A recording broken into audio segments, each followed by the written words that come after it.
Hello everyone, welcome back again to the B Rankers Nursing Academy. यहाँ पर हम जो हैं हमारे इम्पॉर्टेंट जो शॉर्ट टॉपिक्स हैं उनको डील करते हैं, जो कि आपके नॉरसेट एग्ज़ाम के लिए, आपके जो आने वाले ESIC एग्ज़ाम्स हैं, SGPGI हैं, यहाँ पर जो आपके इम्पॉर्टेंट टॉपिक्स हैं जिससे लेके सभी को बहुत ही ज़्यादा कन्फ्यूजन होती है, ऐसे टॉपिक्स को हम डील कर रहे हैं।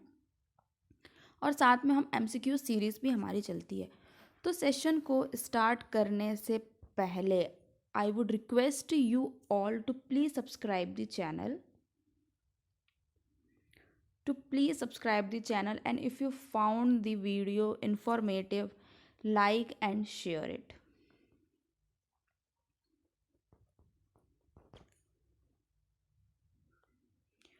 तो आज का जो हमारा टॉपिक रहेगा वो रहेगा वैक्सीन एंड इट्स स्टोरेज। जो हमारा टॉपिक रहेगा वो रहेगा वैक्सीन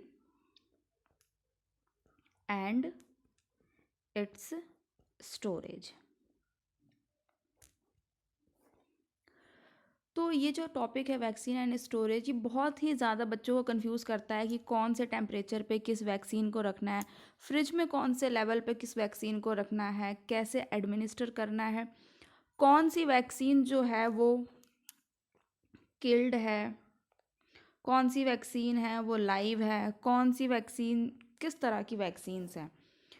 तो ये सारी चीज़ों को आज हम यहाँ पर डिस्कस करेंगे बहुत ही सिंपल एंड बहुत ही ईजी वे में।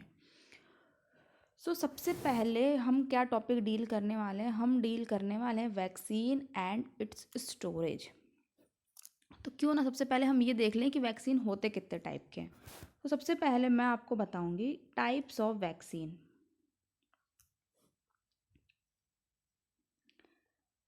आप ये जो हमारे शॉर्ट टॉपिक्स हैं ये CHO में आने के लिए बहुत ही ज़्यादा हेल्पफुल है, नॉरसेट में बहुत ज़्यादा हेल्पफुल है, और इनके छोटे छोटे आप नोट्स भी बना के रख सकते हैं जिनको आप बार बार रिवाइज करें, और ये भी आपको बहुत ज़्यादा हेल्पफुल रहेंगे।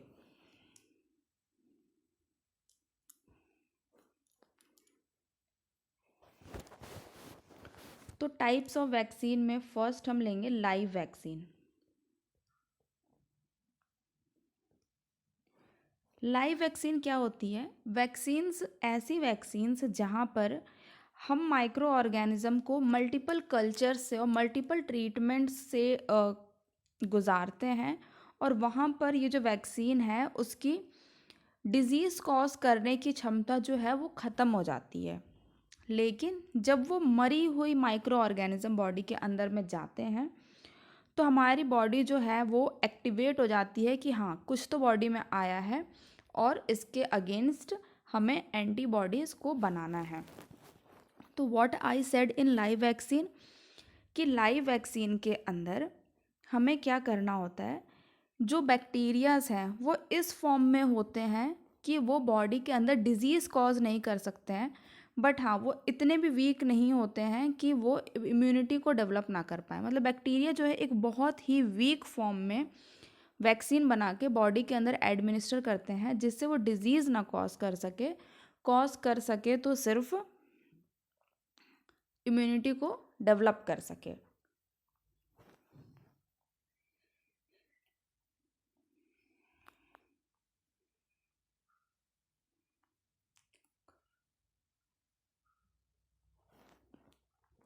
तो पहली वैक्सीन आती है लाइव वैक्सीन, इसको हम लाइव एटीन्यूएटेड वैक्सीन भी कहते हैं। लाइव एटीन्यूएटेड वैक्सीन भी हम इसको कहते हैं।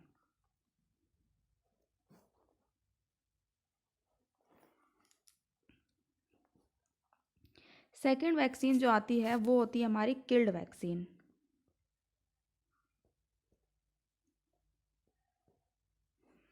सेकेंड वैक्सीन जो होती है वो होती है किल्ड वैक्सीन। ये वैक्सीन जो होती हैं किल्ड फॉर्म में बॉडी के अंदर एडमिनिस्टर की जाती हैं। ये वैक्सीन जो होती हैं हीट इनएक्टिव होती हैं।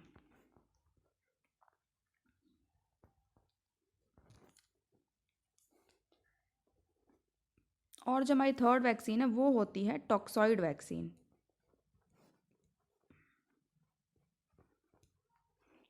तो फर्स्ट वैक्सीन क्या है, लाइव वैक्सीन, जो कि मैंने आपको बता दिया। फिर आती है हमारी किल्ड वैक्सीन, फिर आती है हमारी टॉक्सॉइड वैक्सीन।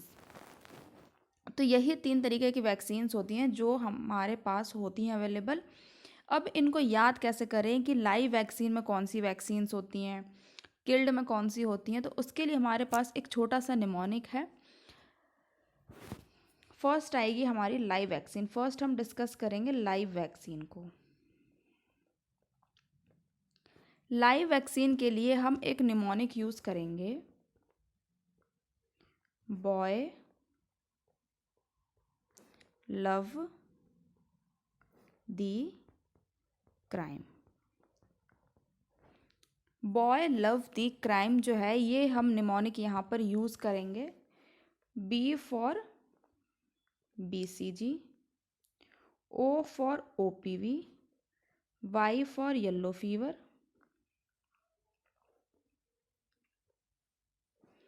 एल में यहाँ पर लव जो है वो पूरा नहीं आएगा। एल को हम आइडेंटिफाई कर रहे हैं, एल मीन्स लाइव वैक्सीन। और यहाँ पर हम टी को आइडेंटिफाई करेंगे, T means typhoid. But typhoid नहीं, यहाँ पर हमारा आएगा टाइफो, और ये होगा ओरल। नेक्स्ट क्या आएगा, क्राइम। क्राइम में C stands for chicken pox. और अभी जो हमारी वैक्सीन आई थी कोविड की, Covishield. Covishield.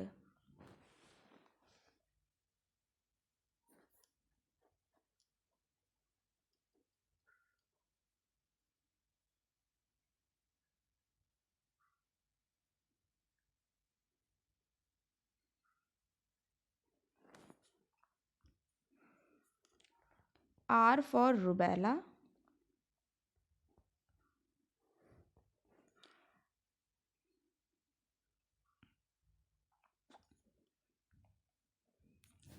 I for influenza. M for measles and mumps. And E for, यहाँ मैं लिख दूंगी E for epidemic typhus.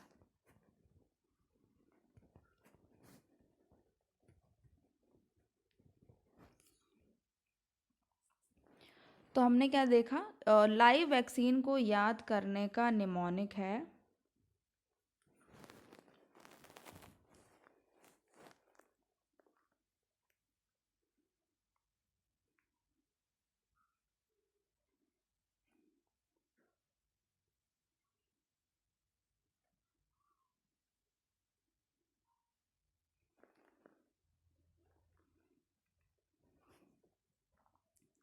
Live vaccine को याद करने का निमोनिक है बॉय लव दी क्राइम।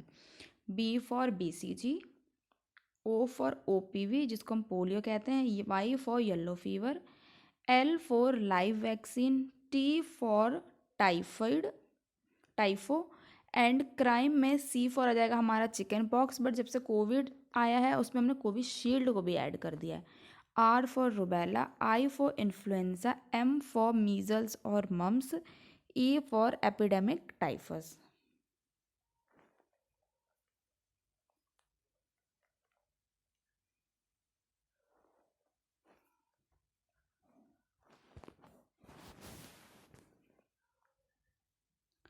तो यहाँ पर इस तरीके से हमें याद करना है। अगर आप इस निमोनिक को याद कर लीजिए, आप कभी नहीं भूलेंगे कि किस तरीके से हमें जो है वो लाइव वैक्सीन्स को याद करना है, और बहुत ही ज़्यादा काम आएगा। आप एग्ज़ाम में भी नहीं भूलोगे। The mnemonic is boy love the crime. Next हमारा क्या रहेगा, second one is killed vaccine.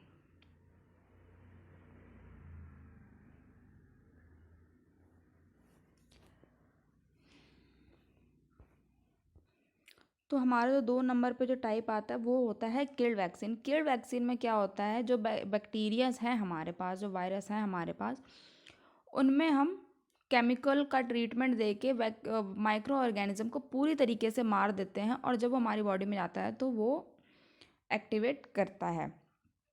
तो हमने लाइफ के लिए क्या देखा था, boy love the crime. Second हम देखेंगे, सेकंड में हम क्या करेंगे, सेकंड हमारा निमोनिक आ जाएगा परी चोर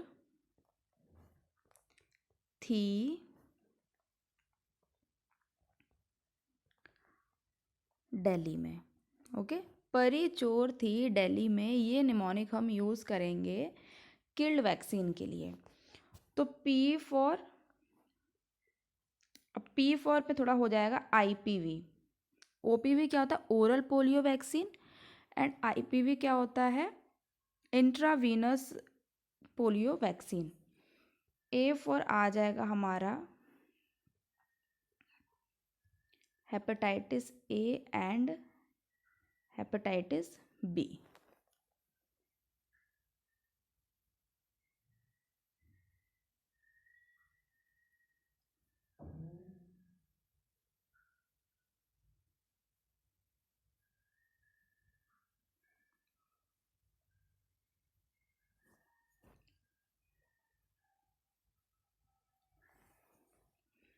R फॉर रेबीज,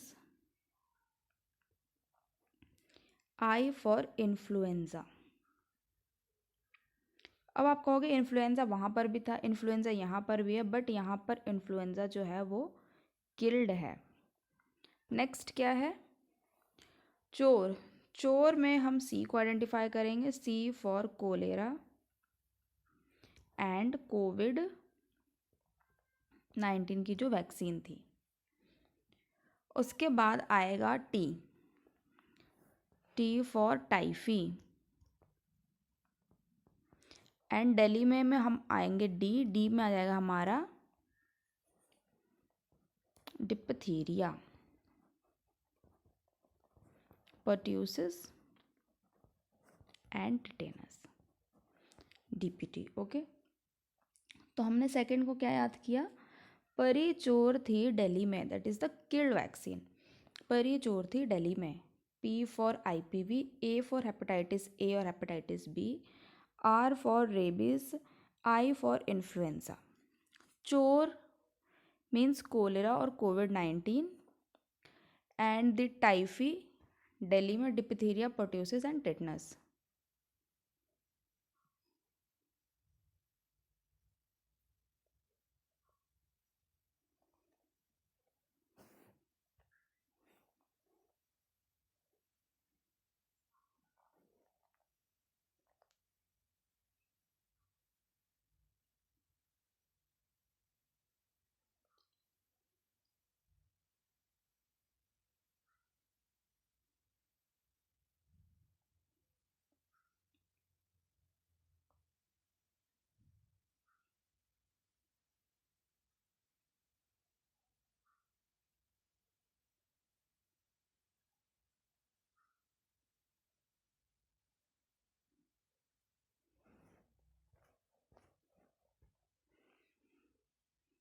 नेक्स्ट क्या है, नेक्स्ट हम देखेंगे टॉक्सॉइड वैक्सीन्स।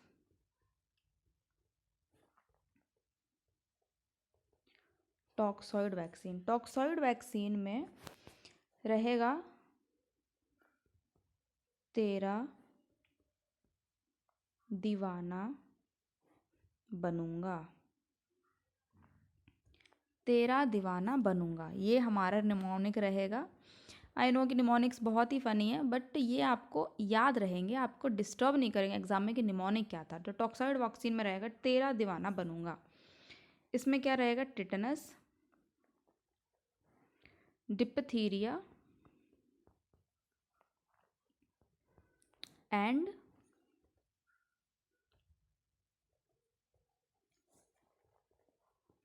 बॉट्यूलिनम। टॉक्सॉइड वैक्सीन में क्या रहेगा, तेरा दीवाना बनूंगा, टिटेनस, डिप्थीरिया एंड बॉट्यूलिनम।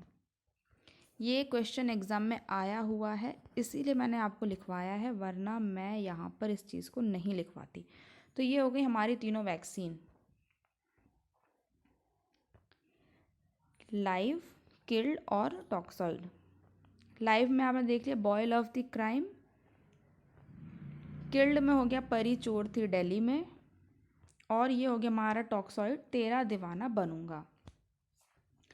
अब होता है कि फ्रिज होता है ना हमारे पास जहाँ पे हम मेडिसिन को स्टोर करते हैं, तो फ्रिज में मेडिसिन कौन से सेक्शन में रखी जाती है, ये भी एक बहुत बड़ा क्वेश्चन है। भाई बहुत से बच्चे कंफ्यूज आते हैं कि कौन सी मेडिसिन जो है वो हीट रेजिस्टेंस है, कौन सी वैक्सीन जो है वो कोल्ड रेजिस्टेंस है, कौन सी वैक्सीन को धूप में छोड़ दो कोई फ़र्क नहीं पड़ेगा, किसको रूम टेम्परेचर पर रख सकते हो। तो इस तरीके का ना बहुत ही ज़्यादा कन्फ्यूजन है। तो उसके लिए भी हम एक बहुत ही सिंपल सी टेक्निक्स को यूज़ करेंगे। फॉर एग्ज़ाम्पल ये स्क्रीन जो है इसको आप मान लीजिए कि ये फ्रिज है हमारे पास। ओके, ये कुछ अलग से डीप फ्रीज़र टाइप के फ्रिजेस आते हैं। ये मान लीजिए कि ये हमारे पास एक फ्रिज है, ठीक है। फ्रिज में दो सेक्शंस हैं। नीचे जो होगा ये देखो बर्फ़ कहाँ जमी होती, आप अगर एक डीप फ्रिज भी देखोगे या फिर आपका जो घर का फ्रिज है उसमें जो आइस जमाने वाला सेक्शन है वहाँ पर देखोगे तो बर्फ़ कहाँ जमती है, सबसे पहले बर्फ़ जमेगी नीचे, ठीक है। उसके ऊपर होगा ठंडा। अगर आप डीप फ्रिज भी देखो तो डीप फ्रिज में आइसक्रीम रखी तो नीचे जमी रहती है बर्फ़, ऊपर रहता है ठंडा। तो नीचे क्या रहेगा, हीट रेजिस्टेंस।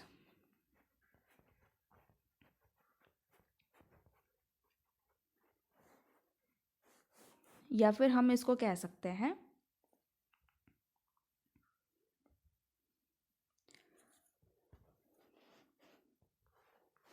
सॉरी, नीचे क्या रहेगा हमारा, फ्रोज़न रेजिस्टेंस। मतलब कि ऐसी वैक्सीन्स जिसको ठंड में आप रख दो उसका कुछ नहीं बिगड़ने वाला है। फ्रोज़न रेजिस्टेंस यानी ठंड से रेजिस्टेंस होगी, मतलब ठंड से बेशर्म हो चुका है, और हीट सेंसिटिव, एक ही बात है दोनों। हीट सेंसिटिव है यानी हल्की सी भी अगर उसमें हीट प्रोड्यूस हुई तो मेडिसिन जो है वो ख़राब हो जाएगी। फ्रोज़न रेजिस्टेंस मतलब क्या है, ठंड से बिल्कुल बेशर्म, मतलब बर्फ़ में पड़ा रहेगा कुछ नहीं होगा उसको। और ऊपर क्या जाएगी हमारी हीट रेजिस्टेंस।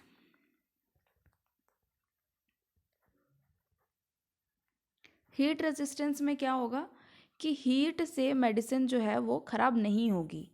हीट से मेडिसिन ख़राब नहीं होगी इसका मतलब क्या है कि बर्फ़ से ख़राब हो जाएगी, तो फ्रोज़न सेंसिटिव, तो आएगी फ्रोज़न सेंसिटिव। तो पहले हम इस चीज़ को समझते हैं कि हीट रेजिस्टेंस का मतलब क्या होता है कि हीट से रेजिस्टेंस है, ठीक है।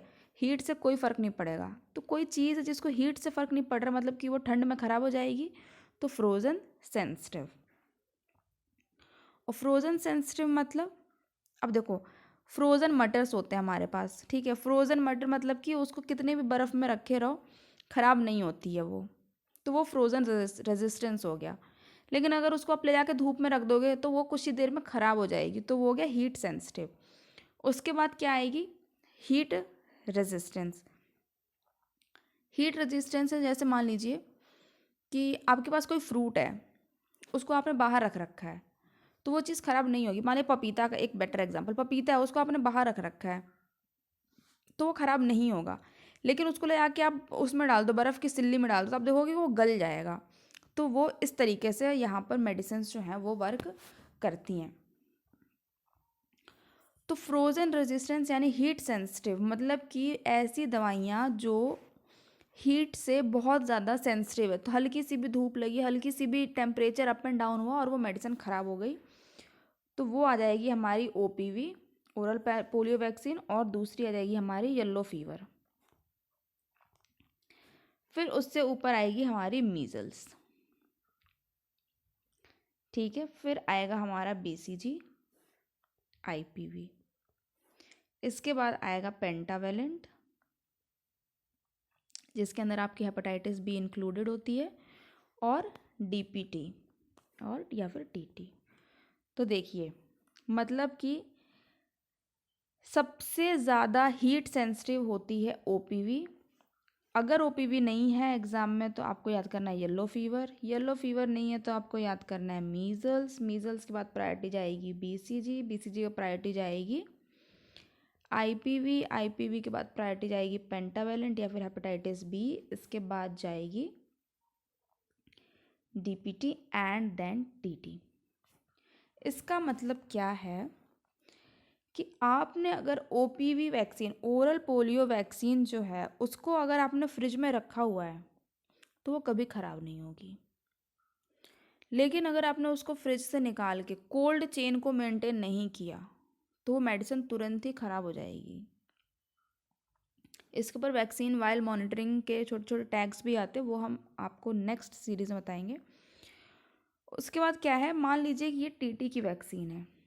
टीटी की वैक्सीन को आप फ्रिज में नहीं रखोगे, ऐसे ही बाहर रख रखा है आपने रूम टेम्परेचर पे, कोई फ़र्क नहीं पड़ने वाला है टीटी की वैक्सीन को। धूप में भी छोड़ दोगे तो भी कोई फ़र्क नहीं पड़ेगा। तो ये होती है हीट रेजिस्टेंस।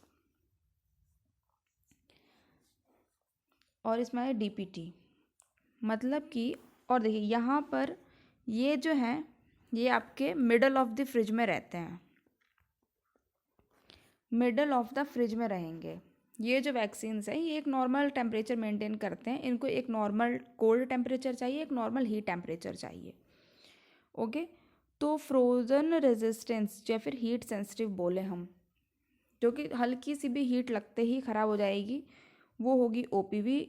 सबसे ज़्यादा एग्ज़ाम में यही आता है, ओपीवी और टीटी से लेके, कि हीट रेजिस्टेंस कौन सी है, मतलब कि आप हीट में कुछ भी कर दो उसको ख़राब नहीं होगी, दैट इज़ टीटी। और सबसे ज़्यादा सेंसिटिव कौन सी है, ओपीवी।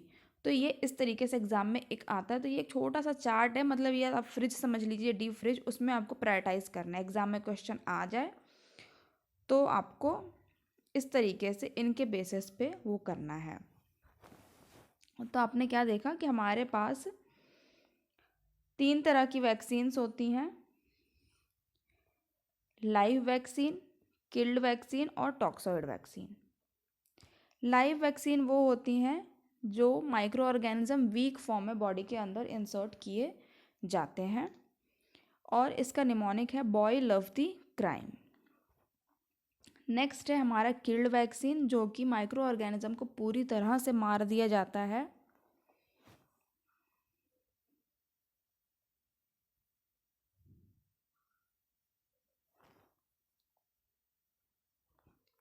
किल्ड में माइक्रो ऑर्गेनिज्म को पूरी तरह से मार दिया जाता है और फिर वैक्सीन बना के बॉडी के अंदर एडमिनिस्टर किया जाता है। यहाँ पर हमारा निमोनिक आता है परिचोर्थी दिल्ली में। नेक्स्ट हमारे पास आता है टॉक्सॉइड वैक्सीन। टॉक्सॉइड वैक्सीन का निमोनिक है तेरा दीवाना बनूंगा, टिटेनस, डिप्थेरिया एंड बॉटुलिनम। और कौन सी वैक्सीन को किस लेवल पर स्टोर करके रखते हैं ये हमने देखा यहाँ पर, कि कौन सी वैक्सीन जो है वो हीट रेजिस्टेंस होती हैं और कौन सी वैक्सीन जो है वो हीट सेंसिटिव होती हैं। तो हमारा आएगा ओपीवी, येलो फीवर, मीजल्स। देखो बहुत ज़्यादा कंफ्यूज होने की ज़रूरत नहीं है, एग्ज़ाम में आपके 2 ही चीज़ें बहुत ज़्यादा पूछी जाती हैं, ओपीवी से रिलेटेड और टीटी से रिलेटेड। बाकी तो ये चार्ट है ही, इस चीज़ को आपको याद करना पड़ेगा। अब याद कैसे करोगे, याद आपको बार बार बार बार रिवाइज करना ही पड़ेगा, और जितनी ज़्यादा आप टेस्ट सीरीज़ लगाओगे उतना ज़्यादा आपके लिए हेल्पफुल रहेगा। तो एग्ज़ाम के लिए सबसे पहले तो आपको क्या करना है, टेस्ट सीरीज़ लेनी है, जिसको आपको डेली एटलीस्ट 2 टेस्ट सीरीज़ को लगाना है, और आपको करना है डेली रिवीजन। ये चीज़ें तो आपको करनी ही हैं अगर आपको एक अच्छी रैंक चाहिए किसी भी सेंट्रल गवर्नमेंट या स्टेट गवर्नमेंट एग्ज़ाम में। अगर आपको टॉपिक जो है हेल्पफुल लगा, so please subscribe the channel, ये हमें बहुत ज़्यादा हेल्प करेगा, और हम आपके लिए ऐसे ही इन्फॉर्मेटिव टॉपिक्स पे सीरीज़ लेकर आते रहेंगे। Thank you everyone, thank you for your support.